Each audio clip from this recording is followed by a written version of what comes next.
So hi guys, good evening. So welcome to Siddhu reviews.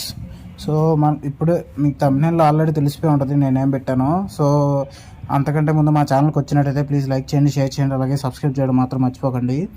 ఈరోజు నేను మాట్లాడబోయే topic ఏంటంటే, ఈరోజు మా యూట్యూబ్ ఛానల్ మా మా రివ్యూస్ చెప్పే అతను పూల చొక్కా మీద సోహెల్ హాష్ కామెంట్స్ చేశాడు. అదేంటి హాష్ కామెంట్స్ ఏంటంటే, నా సినిమా చూడకూడదని తనెవడు చెప్తాడంటే, తనెవడు చెప్పడానికి ఏంటి గాయస్. ఇప్పుడు ఏంటంటే, ఇప్పుడు నీకు సినిమా బాగుంది అంటే బాగుందని చెప్తాం. మేమైనా అంతే, సినిమా బాగుంది అని చెప్తే బాగుంది అని చెప్తాం, సినిమా బాగాలేదంటే బాగాలేదు అని చెప్తాం. అంతేగాని సినిమా బాగుంది బాగాలేదు అని అని నువ్వే డిసైడ్ చేసి నువ్వే మాట్లాడుకుంటే ఇది కరెక్ట్ కాదు. ఇప్పుడు ఏంటంటే, పూల చొక్కా ఏంటంటే తన యూట్యూబ్ ఛానల్లో తన ఒపీనియన్ చెప్పాడు. సినిమా మనకు నచ్చలేదు, ఇంకా మంచి కాంటెంట్తో రా అని చెప్పాడు.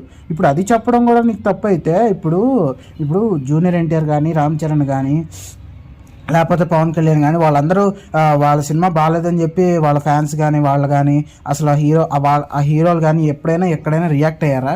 నా సినిమా చూడండి, నా సినిమా చూపుతో నేను చంపేస్తాను. ఇంకోటి ఏంటంటే, నీ సినిమాకైతే అన్ని థియేటర్లు ఇవ్వాలా, వేరే సినిమాలు అయితే వెళ్ళిపోవాలా? ఇప్పుడు సీనియర్ హీరోలే అన్ని థియేటర్లు. ఇప్పుడు అంతెందుకు, మహేష్ బాబు సినిమా గుంటూరు కారమే తీసుకో, తన థియేటర్లే కొంచెం ఎక్కువ ఇచ్చిన, హనుమాన్కి క్రేజ్ వచ్చింది కాబట్టి తన థియేటర్లు తగ్గించారు. అప్పుడు మహేష్ బాబు గారు ఏం మాట్లాడలేదే. నువ్వు ఏంటంటే, ఇప్పుడు 30 రోజులు బిగ్ బాస్లో ఉండి సూట్ కేసు తీసుకొని బయటికి రావడం కాదు. ఇప్పుడు ఏంటంటే, నువ్వు కొంచెం మెచ్యూర్డ్గా ఆలోచించాలి, అది మేము చెప్తున్నాం.